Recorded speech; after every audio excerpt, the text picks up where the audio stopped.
Dzień dobry moi drodzy. Nazywam się Łukasz Bąk i być może kojarzycie mnie z kanału Karoseria na YouTubie, gdzie od prawie 6 lat testujemy dla Was nowe i używane samochody. Natomiast teraz postanowiliśmy iść krok dalej i jeżeli oglądacie karoserię, to wiecie, że tuż przed świętami Bożego Narodzenia 2025 roku odpaliliśmy zupełnie nowy projekt pod tytułem findcar.pl. To jest taka platforma, na której znajdziecie samochody nowe i używane, ale to, co odróżnia nas od innych, to są to samochody wyłącznie od dealerów, autoryzowanych dealerów. Nie ma tam sprzedaży prywatnej, nie ma tam komisów, nie ma tam zewnętrznych form finansowania, nie ma brokerów. Tam są tylko te auta, które stoją w salonach, nie ma pseudo-okazji, są to auta sprawdzone w przypadku używanych często jeszcze z gwarancją, a nowe to są te, które dealerzy mają na stokach dostępne od ręki. Natomiast ten kanał, czyli kanał Findcar na YouTubie, ma Wam ten wybór ułatwić. W takim rozumieniu, że postaramy się tutaj pokazywać Wam samochody z różnych segmentów, w różnych kwotach, i nowe, i używane, i w pewien sposób porównywać je ze sobą. Nie będą to takie typowe drogowe testy, będziemy starali się po prostu pokazywać Wam na przykład 10, 15 czy 20 samochodów z tej samej kategorii cenowej, żeby Wam ułatwić wybór, który z tych samochodów najlepiej spełni Wasze oczekiwania. I tak dzisiaj zaczynamy pierwszy odcinek, w którym na warsztat weźmiemy 10 samochodów, które mają co najmniej 300 koni mechanicznych, dzięki czemu zapewniają już naprawdę dobre osiągi i naprawdę odrobinę sportowych emocji, ale jednocześnie kosztują mniej niż 250 tysięcy złotych. A w niektórych przypadkach, jak sami się przekonacie, nawet sporo mniej niż 200 tysięcy złotych. Tak, są takie auta. Nowiutkie, proste z salonu, z pełną gwarancją, sprzedawane przez autoryzowanych dealerów i wszystkie je znajdziecie na naszej platformie findcar.pl. No chyba, że akurat te konkretne egzemplarze się już sprzedały, to siłą rzeczy ich nie ma, ale wtedy są inne. Dla ułatwienia link do oferty fur 300 plus koni, ale minus 250 tysięcy złotych znajdziecie w opisie tego odcinka. No to zaczynamy. Co najmniej 300 koni, co najwyżej 250 tysięcy złotych. Ranking od najdroższego do najtańszego modelu w naszym zestawieniu. Miejsce 10. Mercedes AMG A35 Firmatic za 243 640 zł.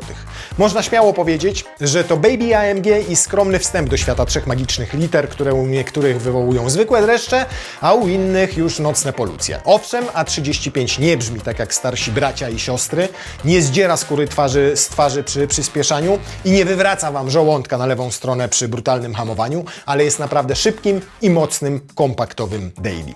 Dwulitrowy silnik produkuje 306 koni mechanicznych i 400 Nm, a do tego jeszcze dostajecie 14 koni ekstra z silnika elektrycznego, bo to mild hybrid, czyli coś jak świnka morska. Ni to świnka, ni morska. Ale nie zmienia to faktu, że setka na prędkościomierzu A35 pojawi się po 4,7 sekundy, a to tylko o 0,8 sekundy wolniej niż w przypadku dużo mocniejszego A45.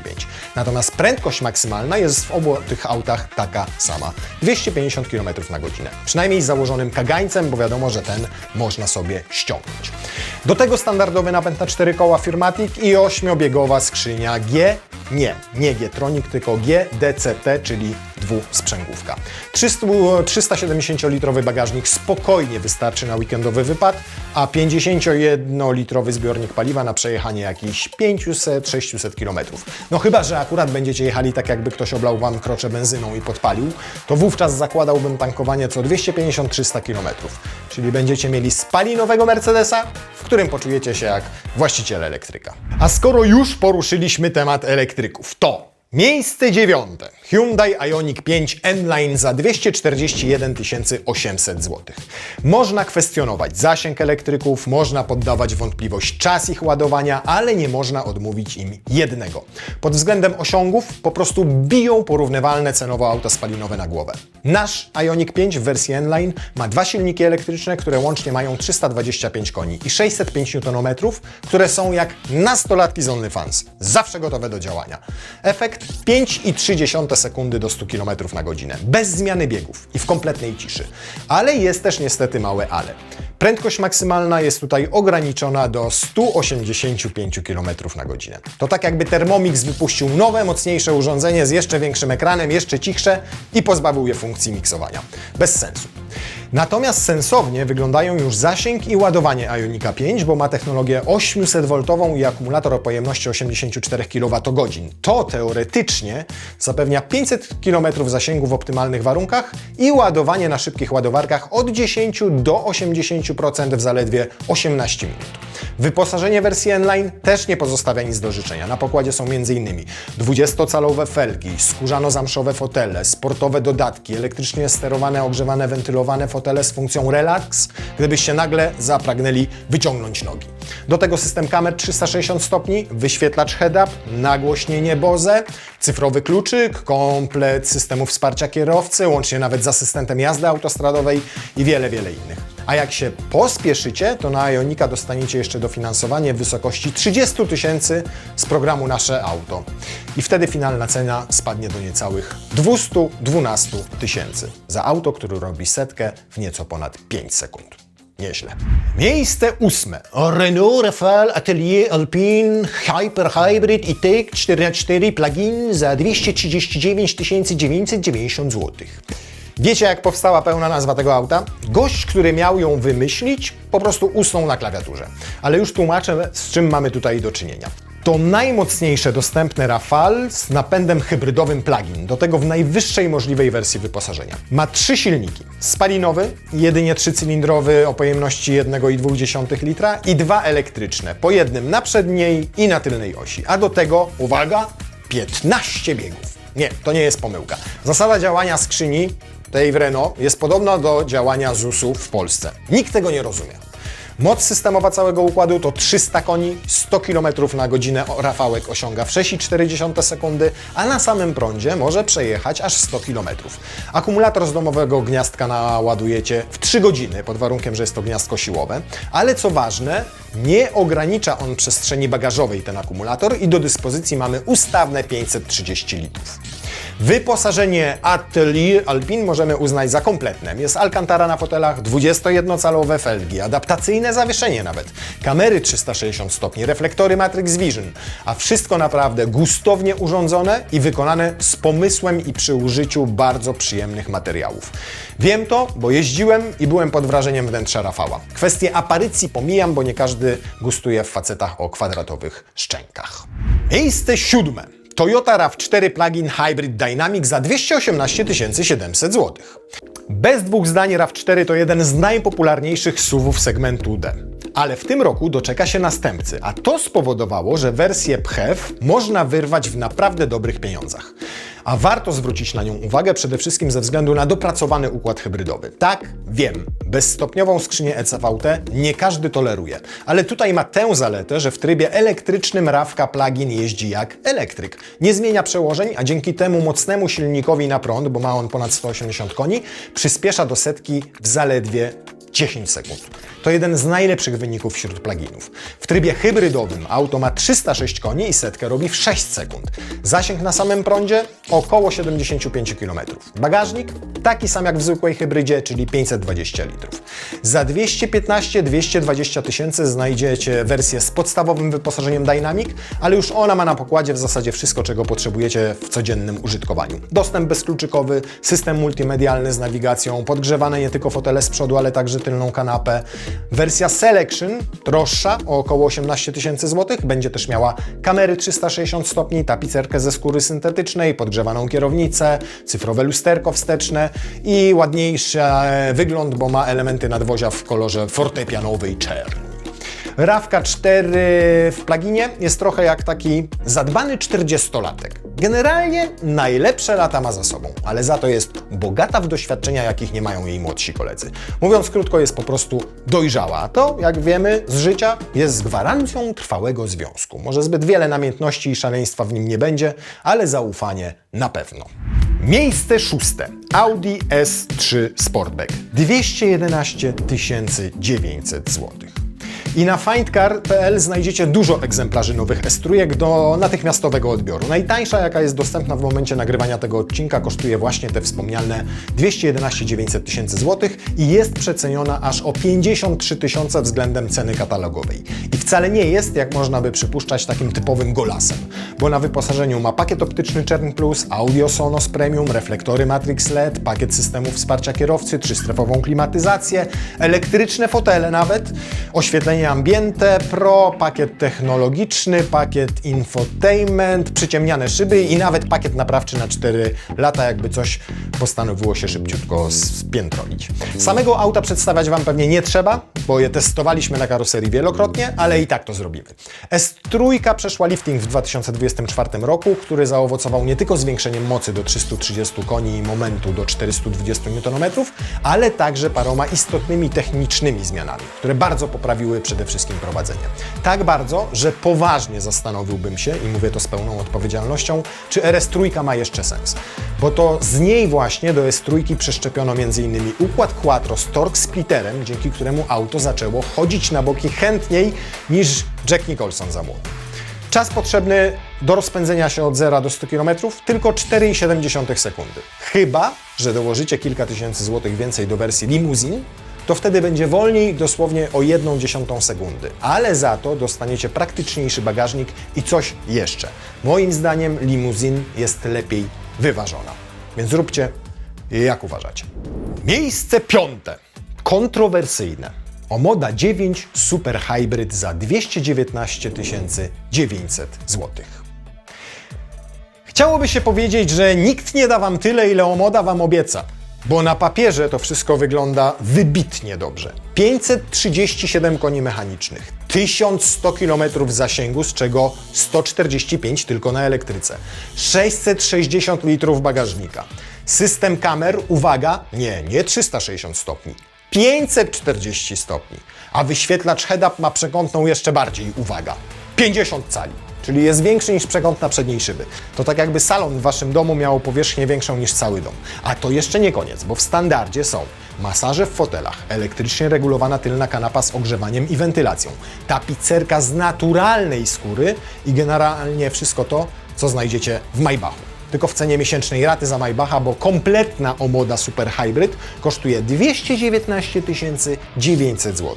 W internetach niektórzy żalą się, że ściąga w prawo albo w lewo. Podobno też nie czuć tych 530 koni i nikt nie wie, ile ich naprawdę jest, a sama Omoda policzyła to na kolanie. Bagażnik owszem, ma 660 litrów, ale jak go zapakujecie po dach, bo do rolety to tylko 470, czyli jak w solidnym kompakcie. A jak rozładuje się akumulator, to Super Hybrid pali tyle co 6-cylindrowiec i ma przy tym osiągi wózka sklepowego, bo silnik spalinowy to skromne 1.5 o mocy 143 koni. To wszystko jednak tylko podobno, bo osobiście nie jeździliśmy, nie sprawdziliśmy, a jedynie czytaliśmy i oglądaliśmy w internetach. I żadna z tych opinii nie zmienia faktu, że Omoda namieszała na rynku, mniej więcej tak jak wynalezienie internetu i Pornhuba namieszało w życiu Playboya. Nawet jeżeli nie ma 537 koni, nawet jeżeli nie przejedziecie na jednym zbiorniku i akumulatorze 1100 km, nawet jeżeli nie pomieści wszystkich urlopowych walizek żony, to przynajmniej w ramach przeprosin wymasuje ją podczas podróży w fotelu obitym naturalną skórą i to w jej ulubionym czerwonym kolorze.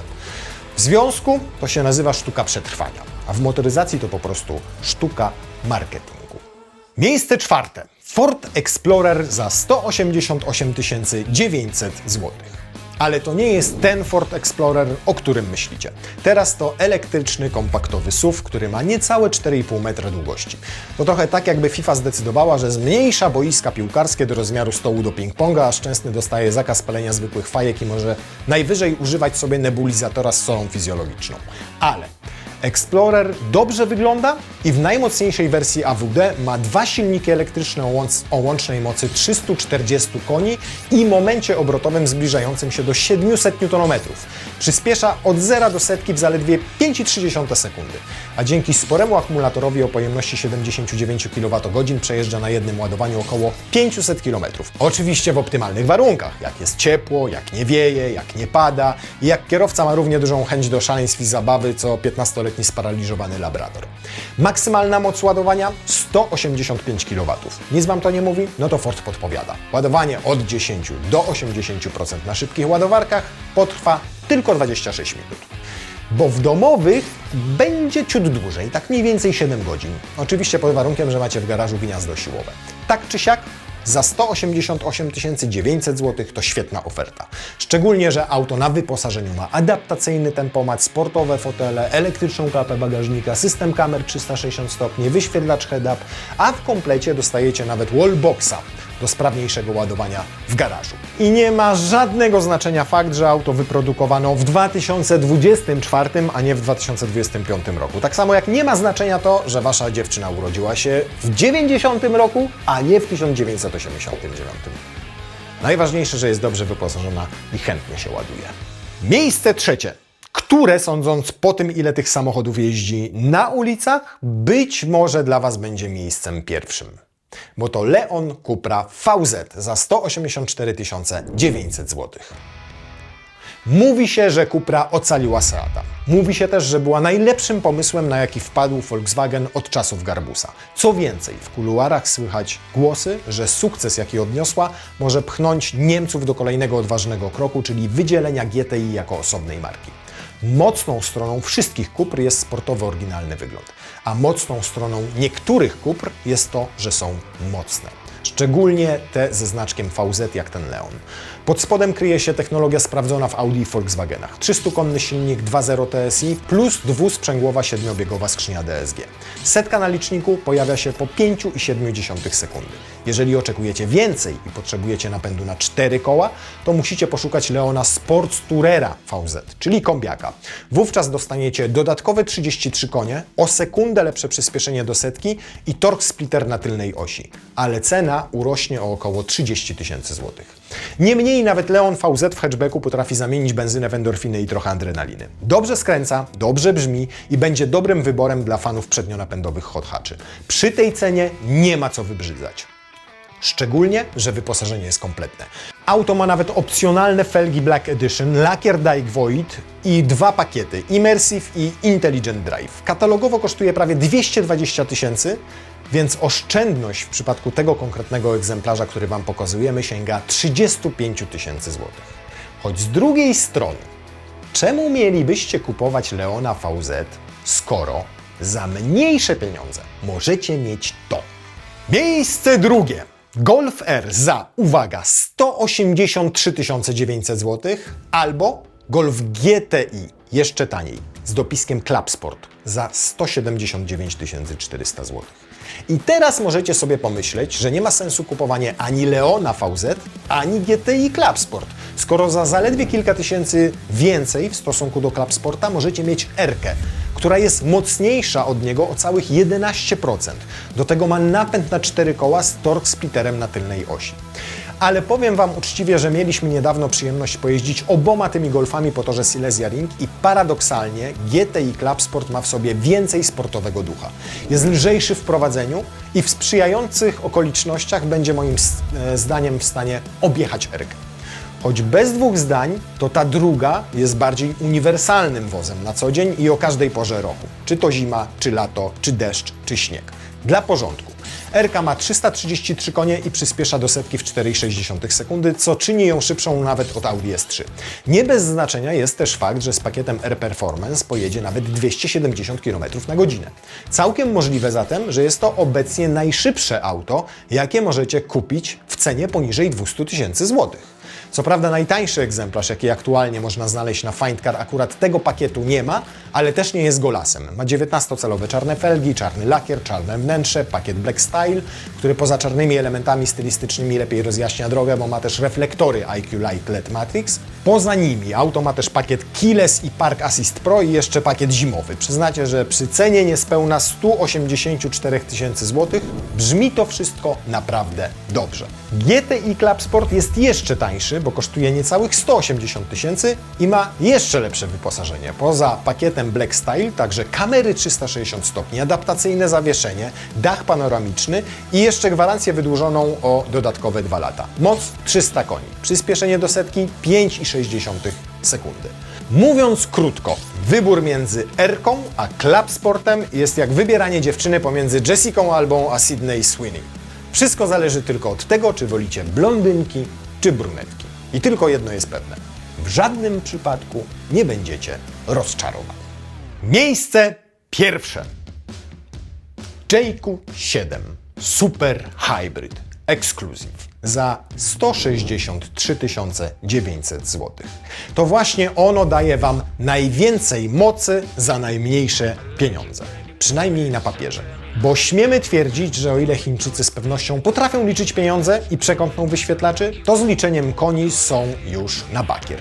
Dodali wprost moc silnika spalinowego o pojemności 1,5 litra i silnika elektrycznego. 143 konie plus 204 konie i wyszło im 347 koni. Niby dobrze, ale gdyby Toyota uprawiała dokładnie taką samą matematykę w swoich hybrydach, to we wspomnianej w dzisiejszym odcinku RAV4 plug-in mielibyśmy nie 306, a 421 koni. Sęk w tym, że prawdziwa moc, czyli tak zwana systemowa Jaycu Super Hybrid, nikomu nie jest znana.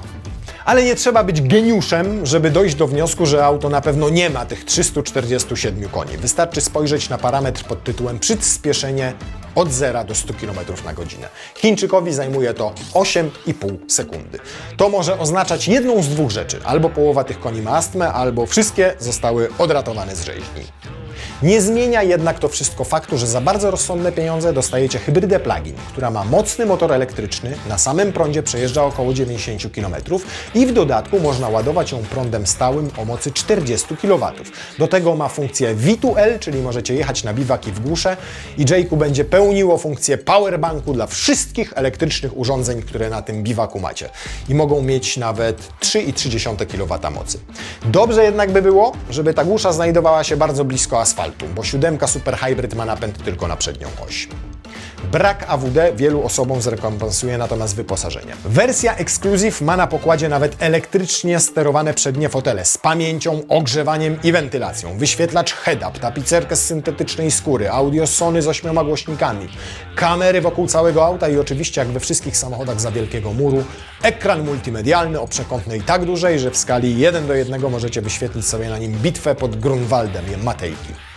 Reasumując, wyposażenie i cena są super, ale napęd Super Hybrid już na taki super nie wygląda. Uczciwiej byłoby wrzucić to auto do odcinka pod tytułem auta, które nie wiadomo ile naprawdę mają koni. Sęk w tym, że wystąpiłyby w nim tylko Omody i Jaycu. Więc może zakończymy dzisiejszy odcinek bardziej optymistycznie, na przykład alternatywą dla 7 pod postacią Opla Grandlanda GSE. O mocy równych 300 koni, który został przeceniony o bagatela 97 500 zł. Co prawda to poprzednia generacja auta, a ten konkretny egzemplarz wyprodukowano w 2023 roku, ale nikt nim nie jeździł, jest nowy, ma kompletne wyposażenie, łącznie z systemem Night Vision, napęd na 4 koła, 2 silniki elektryczne, zasięg 50-60 km tylko na prądzie, a setkę robi w 6,1 sekundy. A to wszystko za 170 000 złotych. Taniej, prawdziwych i nowych 300 koni mechanicznych nie kupicie. I pamiętajcie, na Findcar znajdziecie auta wszystkich marek, nowe i używane, ale zawsze wyłącznie od autoryzowanych dealerów, czyli najpewniejsze. Nie jesteśmy pośrednikiem, nie mamy żadnej prowizji ze sprzedaży, podkreślamy to głośno. Po prostu chcemy ułatwić Wam wybór auta i połączyć Was z tymi, którzy te auta mają w swojej ofercie. Mamy nadzieję, że Wam się podobało. Już dzisiaj zapraszamy Was na drugi odcinek pod tytułem SUV-y. Nowe i używane do 140 000.